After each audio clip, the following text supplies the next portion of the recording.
Hey guys, I just want to let you know that I'm now a certified spiritual life coach.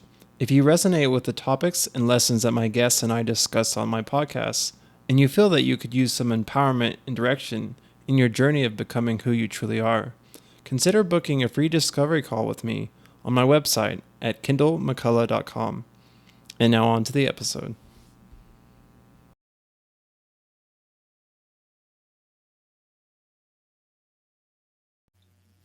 Hello, today I'm excited. I have my friend Amy again, and it's always great to have her on. But honestly, I am nervous, which, when I first started the podcast, I was very nervous. But, once you do it for a while, you get into the flow of it, and then the nerves start going away. But today is a little different. Today is, I think, going to be hopefully more powerful, more authentic and vulnerable than even in the past. And yeah, we'll just see where things go. But I'm excited about it, but also nervous. But I think that's a good thing. How are you feeling today, Amy? I'm feeling good. I'm feeling like less nervous than I did last time. I think because the first episode we did together, what was it, maybe a month and a half ago or 2 months ago. Mm-hmm. Yeah, it was more like me introducing myself. So if that interests you, you can go listen to that episode. Yes. But yeah, today I'm excited to be here for whatever is about to flow out. Yeah. So I had a couple people was going to have on the podcast, but those plans kind of fell through, and maybe I'll reschedule with those people later. So I was going to do an episode on my own, and I had an idea after having a coaching meeting about our niches and kind of narrowing down. And I was just really thinking about getting back to the heart of what I think is most important and most helpful. So I was going to have an episode called The Unconditional Love of God for You. And so I'm sure we'll get into that. But, I was talking to Amy, we were kind of catching up, and it's just kind of funny how our journeys have been going, and we have a lot of similarities lately. And so I was like, it'd be really great to have this episode with Amy, and she agreed to do it. So yeah, you want to kind of start and kind of talk about what's been going on in your life? Yeah. So I guess to give you a bit of an introduction about me, I am a poet and an intuitive from Australia. And yeah, I have written a book not too long ago. It's an epic poem called 2318, a sci-fi spiritual odyssey written entirely in rhyme that I felt so incredibly called by spirit to write. There was a lot of sort of channeling that went into that piece, and it was a really beautiful, transformative experience. And so, yeah, I've been, I guess, slowly dribbling it out there over the past few months. It's been a bit of a journey for me to fully understand what this piece is, and getting feedback from people has been really, really amazing. So yeah, I'm at this point where I'm sort of putting it out there, but reception is quite slow. I also have an offering that I have started putting together, just offering channeled poems to people. So sort of, I guess, a little bit different from your standard intuitive reading. I tap into your energy and channel through a 5-verse poem that has messages and guidance and inspiration that sort of your soul is looking to hear. So I've got these exciting things happening, but yeah, it's kind of this point of putting things out there. It's, it's a bit slower than what we might want from our ego-based thinking. And yeah, just navigating the in-between of putting this thing out there that you've worked really hard on, and yeah, waiting for the results, or waiting for that thing to click and for it to all start flowing. Yeah. And so how that relates to my own journey is I started my coaching business and have been starting marketing on social media. I have I talk about it a little bit at the beginning of these podcasts, and yeah, it's been slow as well for me, and even with my marketing, not getting a lot of response, and so just we talked about how that's tough. Um, we are doing something that we feel passionate about, something feel called to, something that feels like it's from, I'll say, God, and and really for me, I feel like God was calling me to this path. I was in grad school for counseling, and then just really hit a block and really feeling into that and taking the leap. It was really scary because I didn't know exactly what the path forward was. I thought maybe coaching, but I didn't know what that was going to look like. And I spent all this time going to grad school for counseling and spending money on it and all that stuff. Um, but I dropped out, and it wasn't too long before I met my teacher, and then went into a program, and it was amazing. And now, kind of coming close to the end of that program and launching my business, it's like, okay, I did what you wanted, God, and I followed the path. And so, you make the assumption you should get business. And it's like, why isn't it happening? And then again, we were talking about how, again, it's something creative, something passionate, and then we have like excitement and joy, and there's something we feel like there's so much juice to it, so much wisdom and things that we've gained ourselves from creation of it, but also like for me getting coached as well. And I also gained insight and wisdom and beauty from reading your book as well.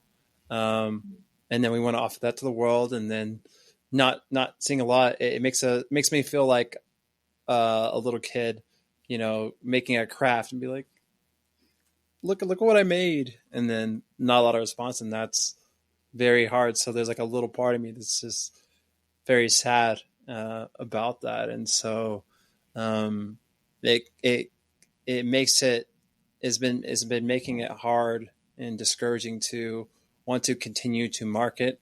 It's kind of like when you're trying to put yourself out there for like a relationship, and like, is this person going to be interested? Is this person?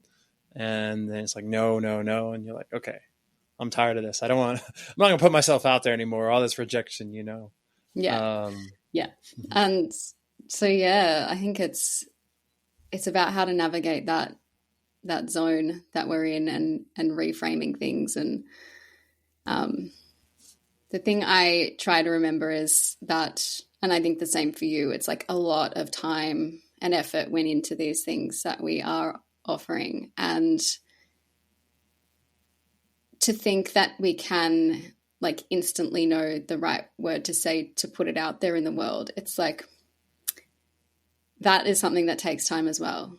And that itself is a journey in becoming the version of you that's not just working on this thing in the background, but is able to put it out there. And I think we also have to prove our faith in ourselves and our trust in ourselves and our ability to find the way. And I think if it does come instantly,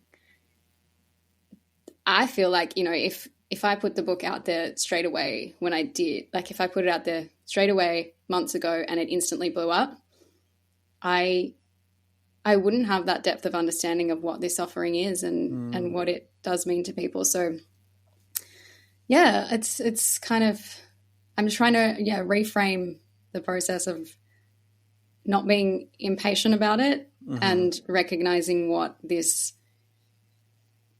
area that I'm in right now has to offer. Right. Yeah, I know my tendency when I get discouraged about something, or I'm expecting something, or there's something major going to happen, going to happen in the future. Like moving, for example, is something I know, at times in my life I've known is going to happen.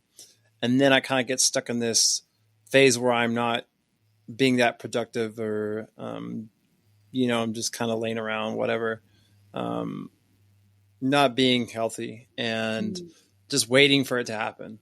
And it's like, I've seen a funny meme online, and it's like a guy with a stick, and he pokes the internet, and he's like, do something. He's like, entertain me. He's waiting for the external world to change, instead of being like, what can I do that I have control that is this good? And so I'm like, where's the people? And I'm just like waiting, but then I'm like, okay, I'm not being in the place I need to be to be a good coach. And what does God have for me? What is he saying to me right now that I'm not getting clients? What is going on here? And I think that's that test a bit for you to coach yourself, like to put into practice everything that you have learned. And it's a bit the same with my book. There's a lot of wisdom that came through in that piece, and I've been in this period of integrating that myself. Right. Yeah.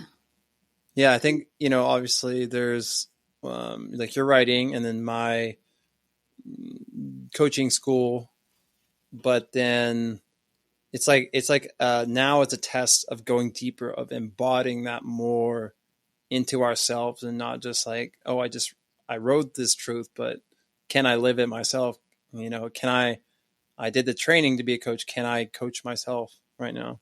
Yeah, exactly. But I am absolutely so guilty of just staying in like the dreaming mode.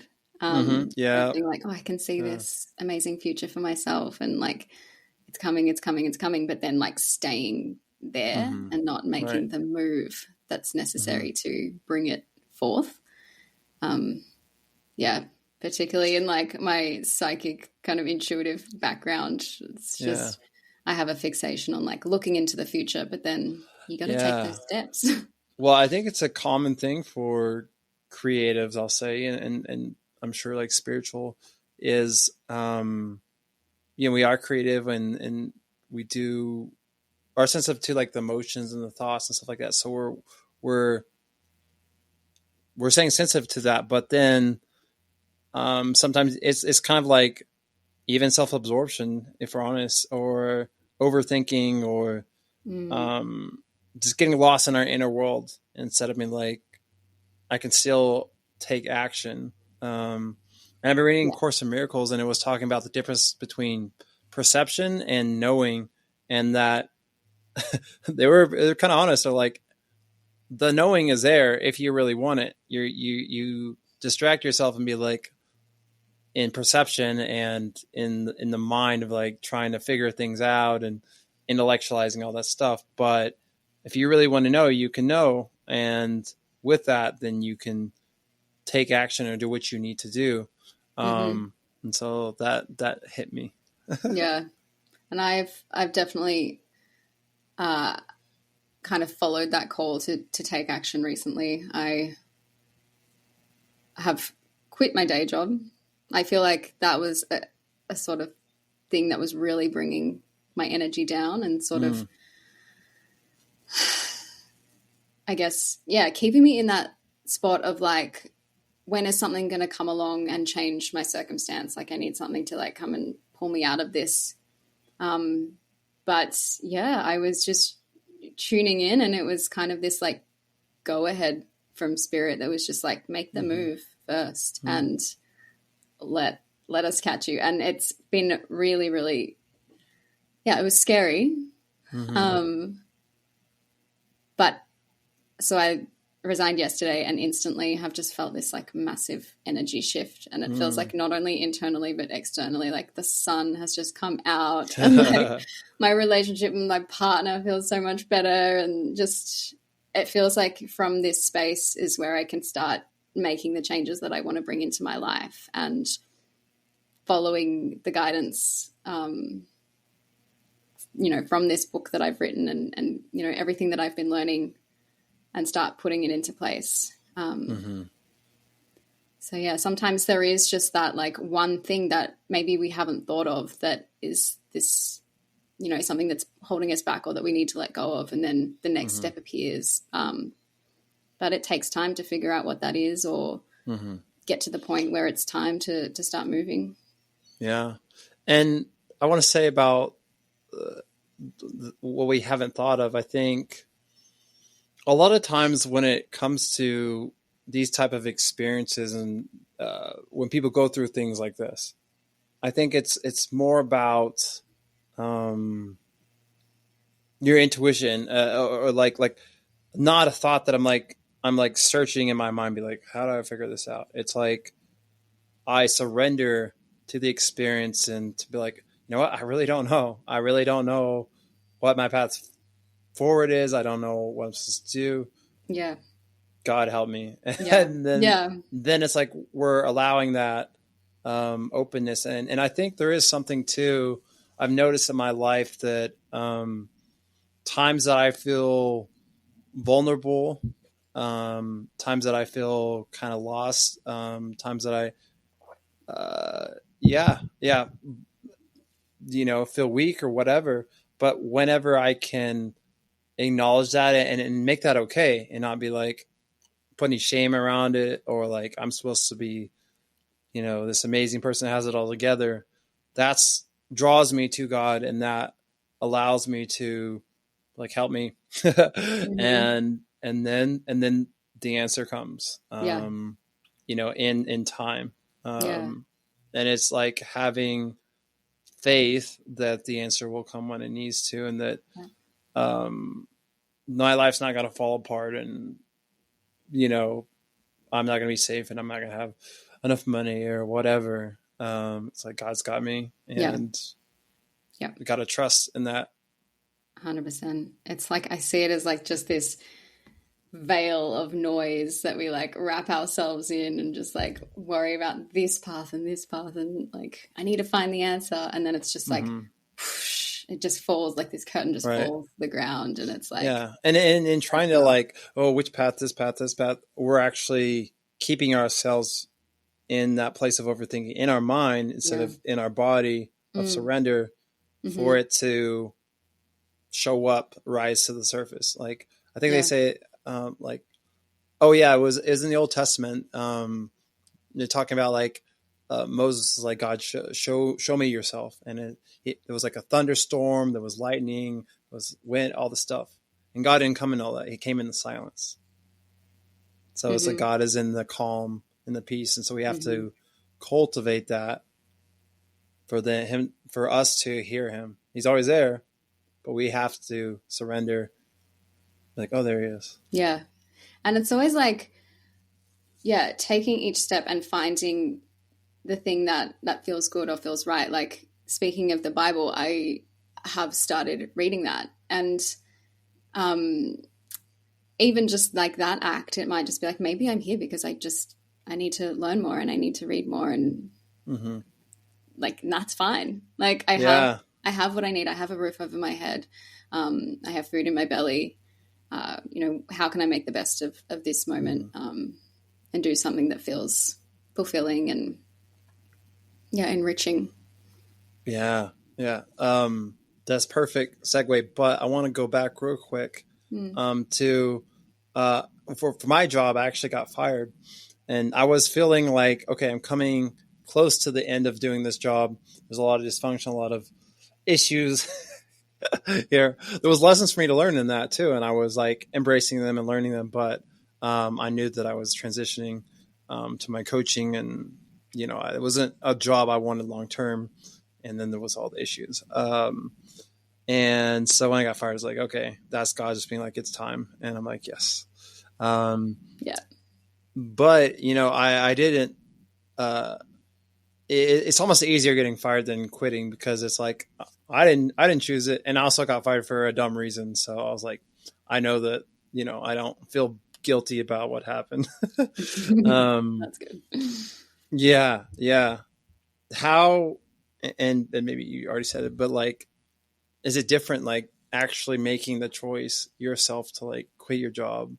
For me, when I make big decisions like this, well, it was a while where it was kind of, I'd have good days and bad days, and then the bad days really just outweighed the good. And I got to a point where I was like sitting at my computer, and I was working from home, so alone a lot of the day, and yeah, it just got to the point where I'm sitting at my computer being like, I don't want to be here. I don't want to be here.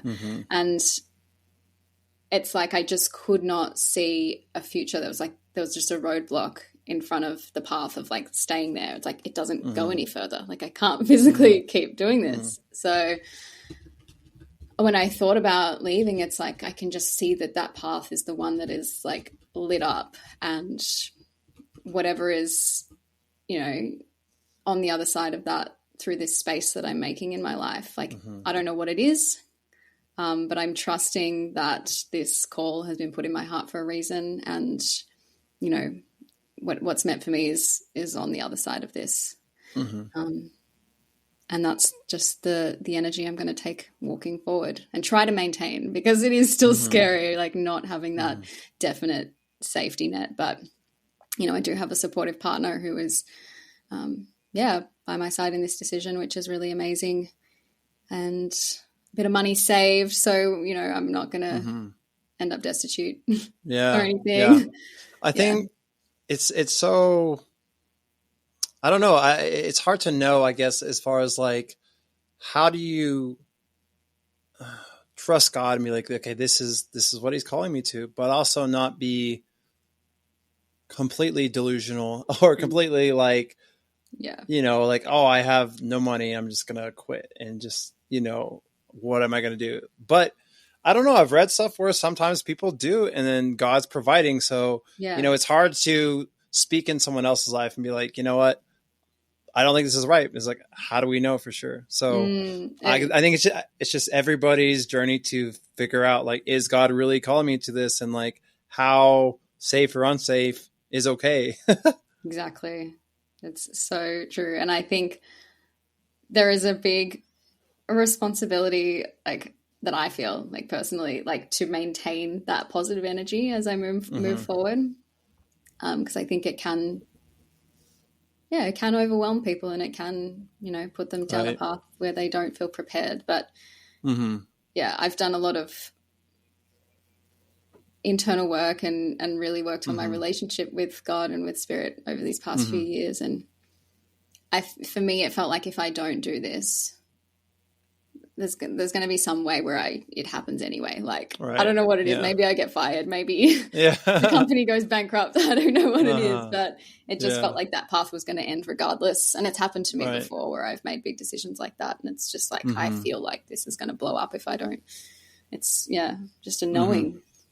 Right. Yeah. I think that, you know, there's times where we can try to, I guess it's really about the energy of force versus like power. That's what David Hawkins talks about. Like when we're trying to force ourselves to reach this high level or do, you know, these amazing things or whatever, when we're forcing it rather than like being in our power of that love and trust and that surrender, and not overwhelming ourselves with, you know, of course, God is always there. And be like, okay, what's a step I can take out, you know, and I don't, maybe not see the end or see what's next, but I'm safe enough I can take this, and I'm going to be okay. And it's not overboard where I know that I'm like maybe sometimes people will tell themselves, hey, I'm going to take this next step in the dark, but they're really just looking for like a thrill or actually they're looking to release responsibility from their life. It's actually an escapism way.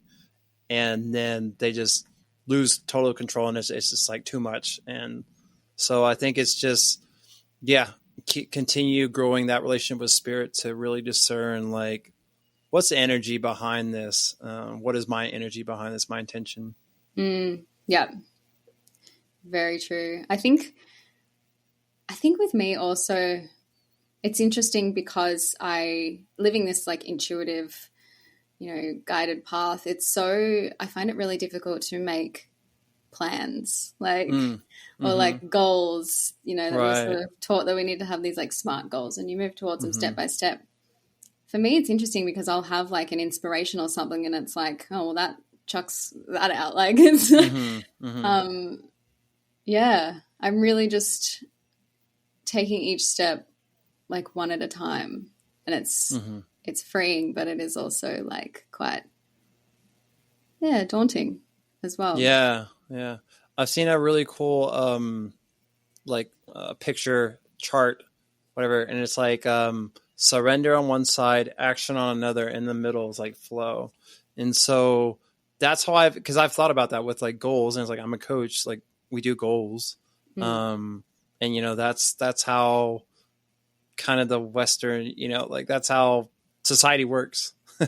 yeah. um, and if we don't, have action, if we don't have a direction, then we're not going to get anywhere.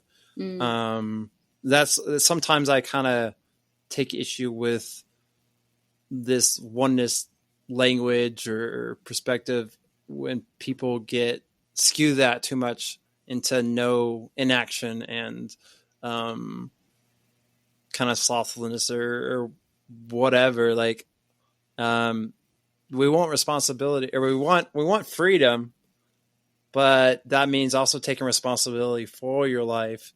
And um, yeah, that's hard. yeah. Anyways, so oh yeah, with goals, I think it's just like, let me do the best I can and try to discern from God what the path or the direction or this next step is right now. Yeah. But also releasing like expectations of what's going to happen with that, or that it won't shift, but just figuring out a goal, a direction, and action helps us then determine get more correct on where we're going. But if we don't set out on the journey in the first place, we're never gonna figure out what it actually is. Yeah. Yeah. Well, I guess for me, it is just having that like more longer term goal. Like, I want Right. to get this book into people's ears and Mm-hmm. hands eventually. Um, and I have another book that I want to write.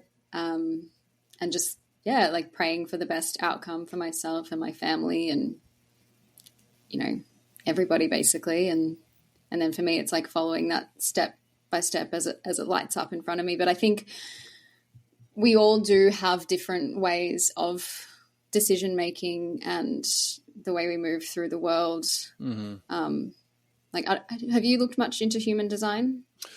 Yeah, actually, well, not a lot, but I have. I did a while back, and then everybody on Threads is into human design, Yeah. so I've been looking a little bit into it recently. I might do more. Apparently, I'm a generator, Mm-hmm.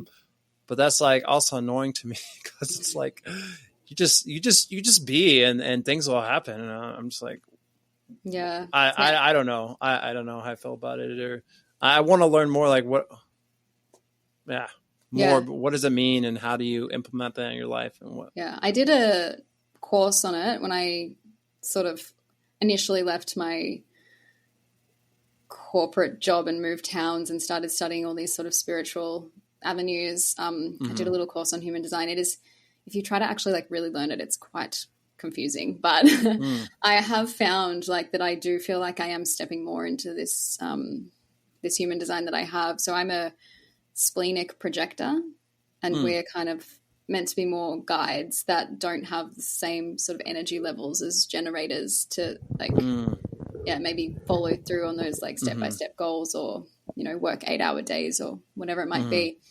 And the spleen is my authority. So that's how you make decisions. And with the spleen, it's based on instinct.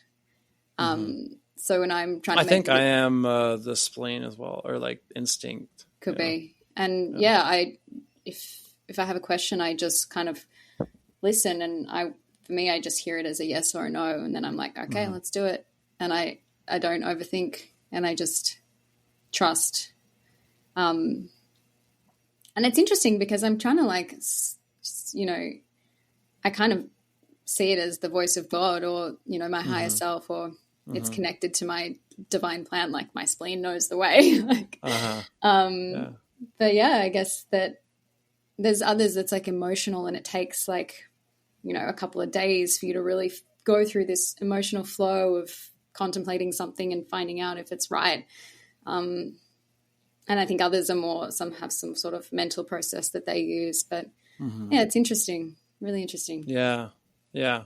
So this gets kind of back around to what we were beginning to talk about. You were talking about reading the Bible, and I was reflecting to you in our earlier conversation before we got on the podcast, how I'm seeing a lot of people who are either spiritual or, you know, New Age. I don't think they really like that term, but they're like starting to read the Bible or becoming Christians or whatever. Yeah. And then I'm also seeing some Christians who are becoming more spiritual. And yeah, it's an interesting time. And, you know, I think what's important isn't what category or group or tradition you're in. It's, you know, what are you drawn to? What is God drawing you to? I think that he'll use whatever, but and it doesn't matter to him, but it's more about, you know, what connects to you the most, what is going to get you there. And so he's like, if spirituality is what will get you there, we'll put you there. And if Christianity is, we'll put you there.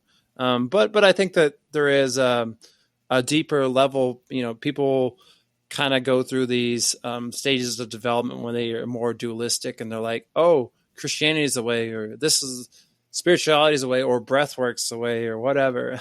Yeah. I had a newsletter kind of about this earlier. But then you go deep and you're like, okay, everything is a portal. Everything is just a ritual or practice, or, you know, like the Bible, like words. It's all meant to get you to the actual experience and relationship with God, or whatever you want to call him. And so don't get caught up in what is the right way or the wrong way, or, you know, whatever. Yeah. Like for me, it was writing poetry. Well, there was a few things. There was a lot of things, but writing poetry really, yeah, it felt like I was opening up this channel to like this wisdom that was available to all of us and accessible. And that was just sort of this channel that I was using to bring it out. And it really, yeah, opened me up to God, like wanting to understand, like, where is this coming from? But also, like, for me, the psychic and intuitive work just opened me up to this world of like magic, and yeah, made me realize that the world that I'd been taught about, it wasn't quite it. So yeah, there's so many different areas. Yoga is another one. And we were talking about it the other day, like kind of like witchcraft. Some people might get. Oh yeah. I had a friend who was like, yoga's. Yeah. I'm like, well, you better be careful stretching at all. You might accidentally do a yoga pose.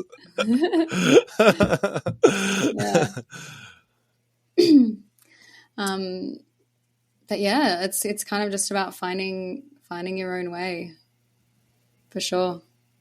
Yeah. And it's interesting. Like I'm seeing it as well. A lot of spiritual New Age people becoming Christians. I don't know if I've just started looking at Christian content on Instagram or whatever, but I'm seeing so much more of it. Yeah, I don't know if that's what's in store for me, but I have felt called to read the Bible. It's interesting. A funny like thing happened the day I bought this Bible over a year ago. The day that I decided to buy the Bible, I found a diamond on the floor, like on the ground, like a real diamond. I was like, wow. What? Who just finds a diamond, a random diamond? I got a ring out of it. There's more to the story, but I was like, I don't know if this is linked or not, but I was like, I'm going to get that Bible. It's a diamond. It's taken me a while to get into it, though. I am still at I'm currently still at the story of Moses and going through the Oh, wilderness, right. which is very fitting to this point. Hmm. You and I are The both Dark Night of at. the Soul. So Yeah. maybe once I finish that story, I'll be able to get out of, out of the wilderness. Get So out just of like, get just into the keep promised reading. land. Yeah. Yeah. Yeah. It's funny. I actually had someone recently who I'm friends with on Instagram, and listen to my podcast, and she's like, I grew up Christian, and now I'm spiritual, and I'm feeling called back to the Bible, but I'm having mixed feelings because can I trust it? How would I know? Is it correct? Which version do I read? People are like, why are you trusting the Bible? It's, all this stuff. And, so I thought about it, and my response, was basically like, my personal opinion is the Bible's not perfect. It was written by men. But it is a very powerful book. It's, people throughout history, struggling to live their lives and figure out, who is God, what is these deep questions to life, and how do I live my life? How do I live it morally? How do we treat each other? How do we grow? And I think you can see a progression of even morals and understanding of God. And then Jesus shows up and he helps correct and improve it. And so I would say the New Testament is even more closer to the truth, but and a lot of Christians can get on board that the New Testament is true, and is maybe more valuable or powerful than the Old Testament. Yeah. Some of them might be okay with that, but to say the New Testament is maybe not completely correct, that's a kicker for a lot of them. But I think a lot of people like that go to seminary start to understand, like, for every theological view, there's 3 or 4 different viewpoints on what the truth is. And if you research Christian history, you'll see that people have held these different beliefs over time. And so a lot of normal people, they have one perspective and they don't understand that it's not been so set in stone. And so, it just kind of opens you up and be like, okay, it's not so straightforward. So my point was to her, if you're feeling called to read the Bible, then go for it. Whatever you feel called to, go for it. But also trying to find something, whether that's, yoga or Christianity or the Bible or the Kabbalah and whatever, etc.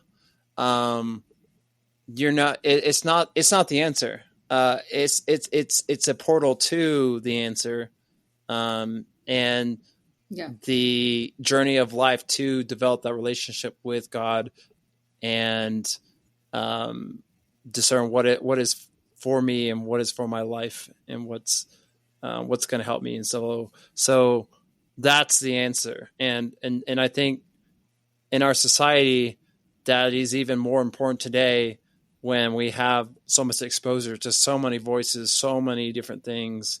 Have our phone, we have the internet, we have the news, the TV, we are exposed to so many people, so many viewpoints. So, and I think it can be I think it can be a great thing. I think, like, whatever tradition or non-tradition you come from, learning about different traditions is amazing. It can open up your perspective. It can help you think about things you might have not thought about, or experiences that you didn't have before.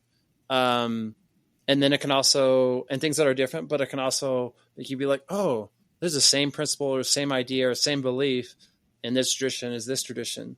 But I am starting to appreciate more that, people are where they're at, and you can also overwhelm yourself. And you need, kind of what we were talking about earlier about, like, not overdoing it with goals or steps. Take the next step. And, sometimes we need to shut everything off too, and just go inward in that silence. And so it's like, don't overwhelm yourself with everything. Yeah. Yeah. I think the really interesting part of it is also like finding all of the similarities between them. And then on the other side, looking at, what is happening in quantum physics and, the area of science and everything that we're learning, and discovering that, they kind of fit together. Like, Yeah. I think I would say that like a lot of Christians think about, they want to put the world and understanding of the world, like how does it make sense based on the Bible? But if we're really honest, even Christians will do this. They're also putting their own particular context where we are in time and other science and everything else. That informs how they interpret the Bible. And some will be honest and be like, yes, that's true, and some won't, or some just can't see that. But I don't think that's a bad thing. I think that science and history and everything else also informs the Bible, and the Bible informs just everything informs everything. Everything's interconnected. Yeah. It's kind of been this like science, and I think Neil Donald Walsh talks about this in Conversations with God. I've been told science, to read that again recently. Yeah, you do. I know. I saw in your thread someone recommended it. Yeah.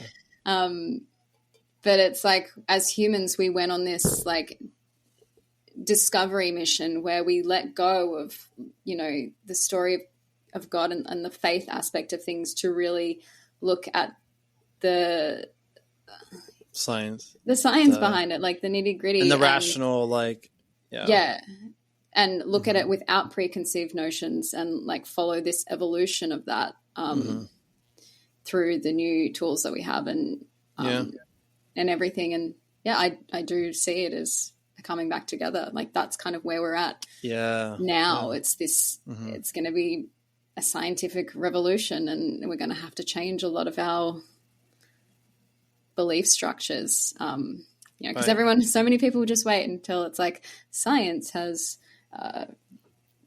found out that this is now this, and there's be a point where science has found out that there is a divine creator, and right. Yeah, there's a little parable, and it's like scientists are climbing this mountain, and then they get to the top, and there's a bunch of like religious, spiritual philosophers already there at the top, like, you got here finally.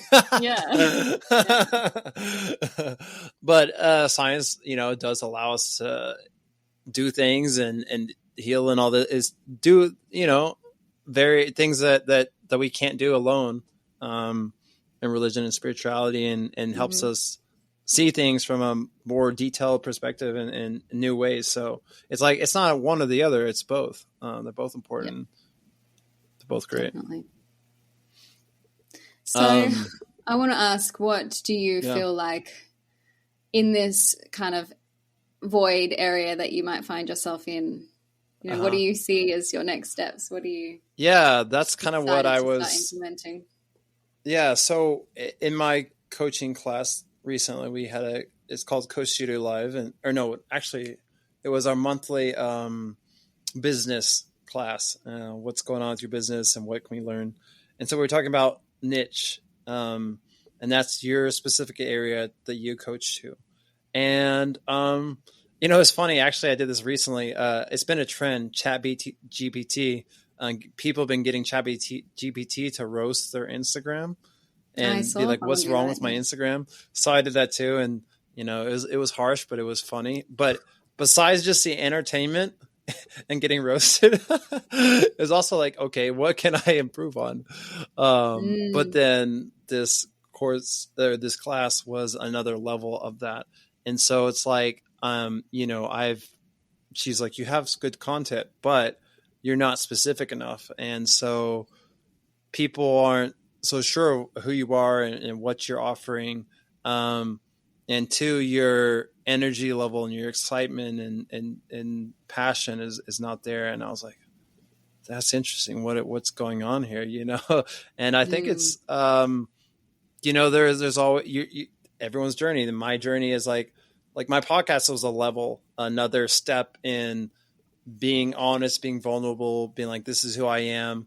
and being honest about talking about these things that I'm interested in that trigger a lot of people, and people can handle that. So I'm like, okay, let me go do it on my own. Let me go find a place where this is fine and people will benefit from, and we'll have great conversations. So it's like, now as a coach, who are you, and can you be honest about that you're not perfect and that you have ups and downs, and you're still figuring things out. And then also, can you be okay with niching down and be like, you're not going to make everyone happy. You have a particular tribe, you have particular people you're going to reach. And, the more authentic we are, if we're honest, the more it pisses people off because you stand for something specific. And that means you therefore don't stand for other things. And so you're not going to reach everyone. And so even in this conversation today that I'm talking about, and it's cool because you grew up atheist. And so I'm interested to hear like how this resonates with you, but I've been talking a little bit more in Christian language. But I'm kind of embracing that in the sense that like, I don't have all the same beliefs I did when I was younger, and I'm open to everything, but I'm also embracing the heritage I was raised in. And this is the language that I know the best. And this is the language that resonates with me. It also triggers me sometimes because I know how it's been used in certain ways. And there's certain things I don't agree with. So it's kind of like, this is for me to heal and grow with, and how can I use this language in a way that I think is helpful to people, but also be honest about who I am and how I think about things. And so with the niche, it was like, what's the core of your message? What's the core of what makes you tick, and what's going on? And I think back to my awakening, and that's kind of where I started this podcast with, and that's kind of what set me on this whole path of becoming a coach and transform my life and everything like that. But I was pursuing, before my awakening, I was pursuing a deeper relationship with God. I was pursuing intimacy. I was pursuing love, and God is unconditional love. And I was really lonely. And I was doing really bad with my anxiety and depression and addictions and everything like that. And so it's like, how can I be honest now that I've grown a lot and come a long way, but I'm not perfect, and those things still affect me some. And so how can I be honest without that, but also how I'm working on that, but be like, what, I'm going to say God, some people get triggered by that. Some people won't say universe. Some people want to say spirit. And in the past I've used different words altogether. But then that's so hard because you're trying to please everyone. You're trying to think about what everyone's going to think. You're working towards people's perceptions and what they might think, instead of who are you authentically and what resonates with you. And if you can just focus on the energy behind that, then that's going to shine through. And people, some people will get, some people don't. And you can always go back and be like, okay, this is what I meant, blah, blah, blah. But some people are just not going to get it, and they're not going to like it. And that's okay. And that's not your tribe. And you have to learn to be okay with that as well. Yeah. I think it's definitely for both of us a period of finding ourselves in these new roles that we have taken on. And that definitely takes time. And I struggle with that as well, because I have this story that I believe everyone will enjoy and benefit from. And, but at the same time, it's a sci-fi spiritual epic poem written entirely in rhyme. It's like, people are like, what? Why would I want to listen to that? Like, what is that? Yeah. It's like perfect for me because I'm a spiritual person, and I've always been a creative who likes writing and likes stories. So I'm like, boom, bring them together. I love it. But not everyone gets that. I need to remember that, like, it is niche, but I believe it's for everyone. So it's really just like kind of finding this way, and who are those people that are going to be early adopters or want to read this and try and figure out how to speak to them. Yeah, it's a And on the plus process. side, yeah, sorry, I'm rushing, but on the plus side of us being more authentic, being more ourselves, you know, like, yeah, some people can go away, but we're going to draw more people that are in line, in alignment, and resonate. We're going to bring more of that to us, and that's going to be even more special, more powerful, and more transformative for them and for us. Yeah, for sure. And for me, I've been hearing it so much. It's like, you just got to show up as your authentic self, be your authentic self. But You got to know what that is yeah, first. you got to know what that is, and you got to feel comfortable doing it. Like, it's been a process for me over the past 2 years of like showing my face more on Instagram, and Mm-hmm. owning the poetry that I write, and yeah, because it's coming out of this cocoon as this different version of you, and it's hard. Yeah. Yeah, yeah, and I think that too, you have to learn to be okay with, and that's what I've been telling myself too with my marketing. Don't expect likes, don't expect people to talk about it, don't expect anything, and Yeah. um, remember too, like, why am I feeling so attached to that? Like, my value isn't who I am, like, as a coach, or with this my creativity, or with anything. My value is in God, who knows me Mm. personally Yes. more than I know myself, who loves me unconditionally more than I can fathom. And before my awakening, I knew that, or I thought I knew that in my head. But even then, I was really struggling with this, judgment, and this God who, I felt like I had to perform for and do everything right for me to, like, approach him and be okay and have that relationship for him to be okay with me. It's this performative relationship, this conditional relationship. And then my awakening, it was like, oh my gosh, God loves me just the way I am. You know, without understanding everything, without living everything right, with my brokenness, whatever, then he loves me just like that. And that understanding, that realization, not just in my head, but in my body, in this experiential, knowing way, transformed me. And like I've said before, I felt love, joy, and peace, and ecstasy, and everything. And talking about, like, neuroscience, I think it formed new new pathways in my brain, that it, like, seared it in there.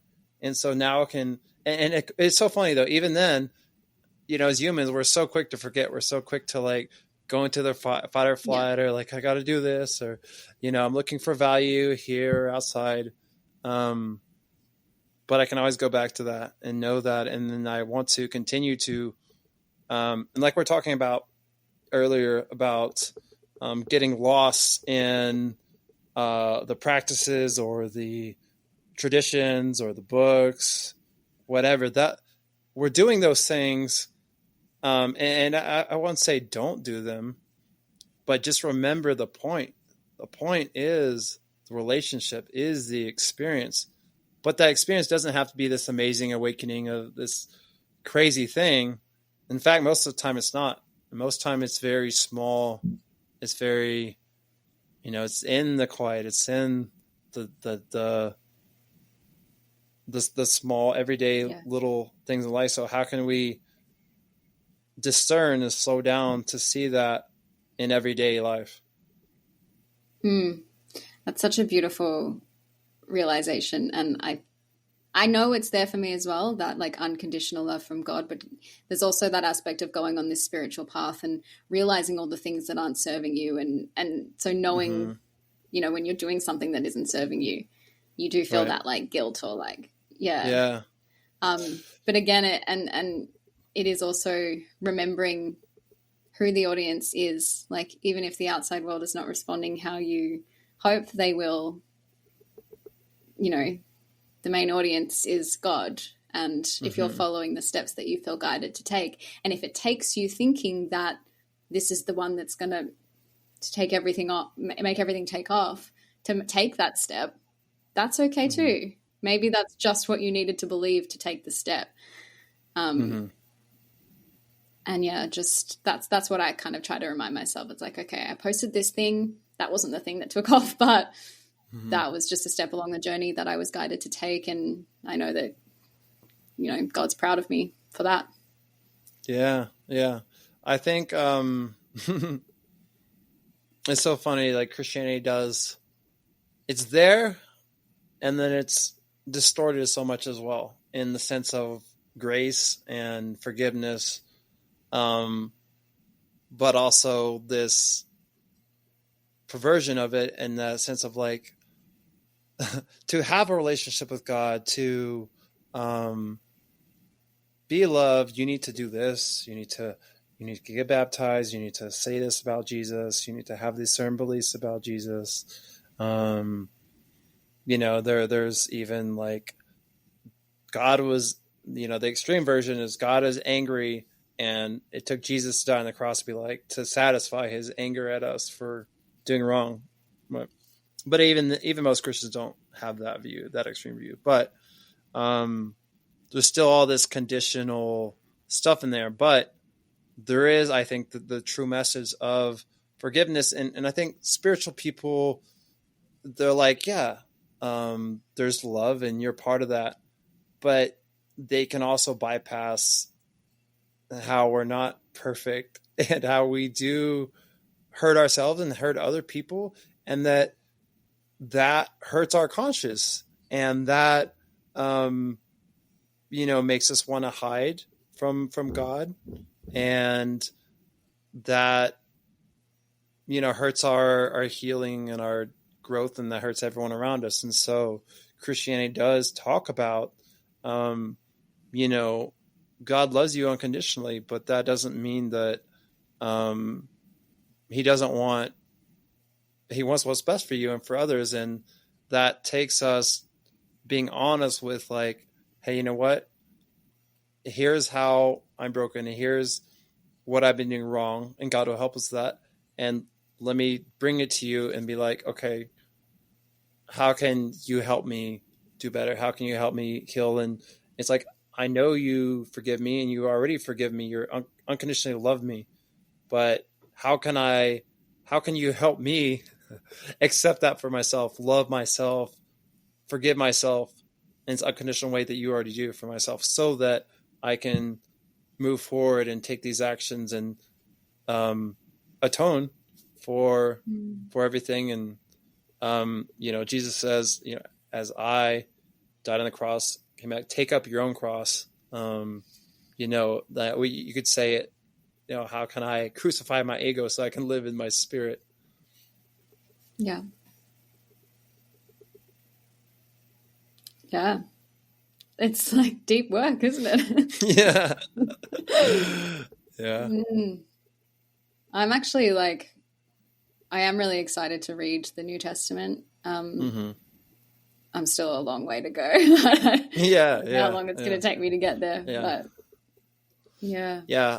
It's always really cool to get people, reading the Bible for the first time, or because someone like me who's grown up with it all my life, it can be easy for Christians to kind of slip into this, like, I know it already. I've heard these stories. And then we don't see it like a child. Jesus says to enter the kingdom of heaven, you must be like a little child. You see it with fresh eyes, see it with this curiosity, with this wonder, with, I don't know what the answer is. I don't know what's going to happen. So can we see that with new eyes? Like, what is actually happening here? What is actually the message? What is the message for me in my life right now? And what questions does this raise for me? And not like, I already know this, and the doctrine and the belief is already set on this. So also I can't have these other views, or I can't have questions about this because that's bad. Yeah. It's like, no, God can handle, don't worry about other people. God can handle any question. God can handle anything. And he doesn't mind. He wants that authenticity. That's what it's all about. And so, people that reading for the first time, like, oh, I didn't think about it that way. You're brand new to it. You're helping me read this and get from it the way I should be. Yeah. And even just, I'm definitely going into it with a very open mind and looking for, you know, the wisdom I can extract, but also seeing, you know, how as humans we have evolved a lot Right. since Yeah. these Yeah. words were written. Mm-hmm. But trying to see like the good intention behind it as well. Yeah. Yeah. And I think that, we are called to do what you do, continue to write, continue to, like the writers of the Bible. Who is God? What is his call for our life? How does he want us to bring, in Christian terms, the kingdom of heaven on earth? And spiritual people are very much into that. They call it, the new earth, the 5D. Yeah. How can we bring heaven on earth? How can we improve, heal, grow, discern the spiritual reality, invisible spiritual reality on earth in everyday life? How can we, just bring it on earth and be who we're supposed to be, become who we are. Yep. And weaving in that science, there are like the laws of nature and reality and how we can use those to our best benefit. And spirituality helps us understand them. They really talk about the metaphysics of what's going on. I find it really fascinating, really interesting when I hear about sacred geometry and water and quantum physics, all these things in new ways that there are people out there that are trying to figure out scientifically a deeper, what is energy? How does that play into that? What is that? And, what is the deeper fundamental nature of reality that makes the physical world tick the way it does? What is the dimensions beyond the third dimension? What's going on? And how can we participate in that, again, to bring the kingdom of heaven on earth? Yeah, definitely. Definitely. It's like the background behind the stories. Yes. It's a very, very exciting time to be alive. Yes. Yeah, I agree. It's exciting, but it can be frustrating, I think, because I'm like, we're right there, but I want it to happen, but it's like we're still in the process, and it'll. I've heard people talk about even in my lifetime, it's not all going to come to fruition. All we can do is play our part. Right. So how can I not get too excited and escapism into all this that I forget myself and my role and my and that's part of what my niche is going to be, is what is everyone's special role in life? Who are they, and how? Not just part of that is you are a part of God. You are loved by God. You are love, but how does that play uniquely in your life? What is God calling you to? And I think when we know those things, when we learn those things, when we know those, God loves me unconditionally, and then who he's called me to be in my special way. The Bible talks about it I'm the vine, you're the branches, and calling to bear fruit, our fruit of our skills, our talents, our gifts. What are those things, and how can we develop those? And then how can we utilize those for ourselves and for other people to serve everyone in life? Absolutely. And if you want to take a deep dive into these ideas, I recommend my new audio, 2318. Boom, boom. Got him. All promotion there. Yeah, these are all the areas that I have contemplated deeply and written about through a sci-fi spiritual narrative in rhyme. So if that appeals to you. And you're writing another one, right? I am writing another one. This one is, so the first obviously it's 2318, so it's set 300 years in the future, whereas the one I'm writing now is based more in the time we're living now, but it's definitely AI based, and the ideas around, I guess having AI, if we get to the point where we have AI implanted in our brains, it's kind of an exploration of that idea. It's kind of does it have to do with like free will versus like control? Not so much. There's quite a big twist at the end, which will don't want to give it away. I won't give it away. But it's similar to 2318 in the fact that you'll read it once, and then when you read it the second time, you're reading a whole different story.